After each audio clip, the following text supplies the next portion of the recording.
این دیگه چیه؟ ای داد بیداد استر استر استر پسرمو مورتیکای چی شده؟ اون بالاخره کار خودشو کرد زهر خودشو ریخت بگو ببینم منظورت کیه؟ نگاه این دیگه چیه؟ اینو که میبینی یه حکم شاهانه است چند روز دیگه میخوان هممونو بفرستن جزیره قلقلک دادن ابدی او نه دیگه بدتر از این نمیشه چی گفتی؟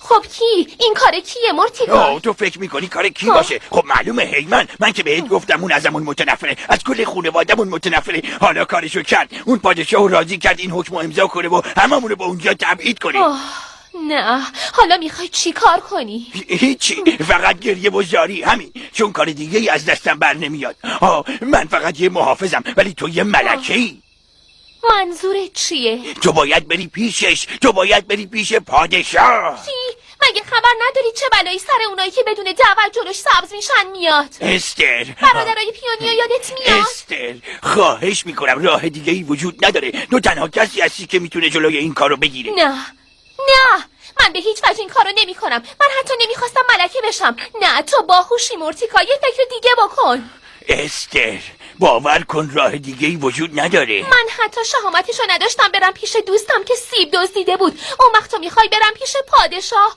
حتی اگه به خاطر این کار تبعیدم نکنه بازم نمیتونم آخه تو چرا متوجه نیستی هی من دست راستشه من نمیتونم بهت بگم چی کار کنی ولی تو هیچ وقت نباید از انجام یه کار درست بترسی یادت میخواستی بدونی چرا اینجایی و چرا ملکه شدی من بهت گفتم خداوند باید یه دلیلی برای این کار داشته باشه شاید خداوند تو رو اینجا آورد برای همچین زمانی و همچین دلیلی استر قبلا هم بهت گفتم هیچ وقت نباید از انجام کار درست بترسی استر موفق باشی در واقع این آرزوی هممونه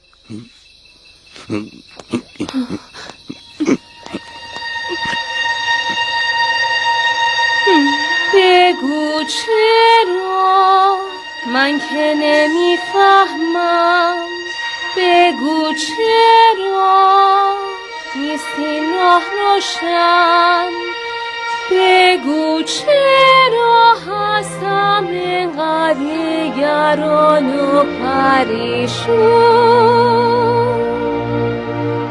حالا چی کار کنم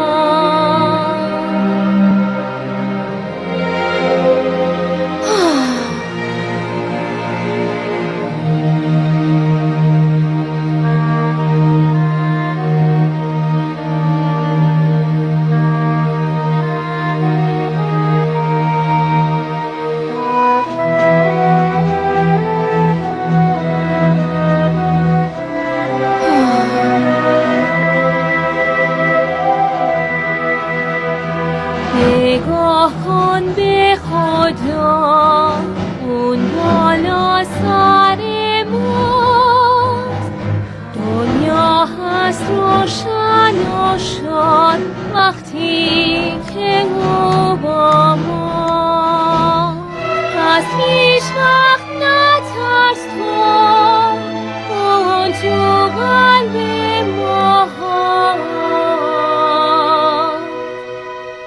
پس هر سختی میشه آسون وقتی که او با ما پس هر سختی میشه آسون وقتی که او با ما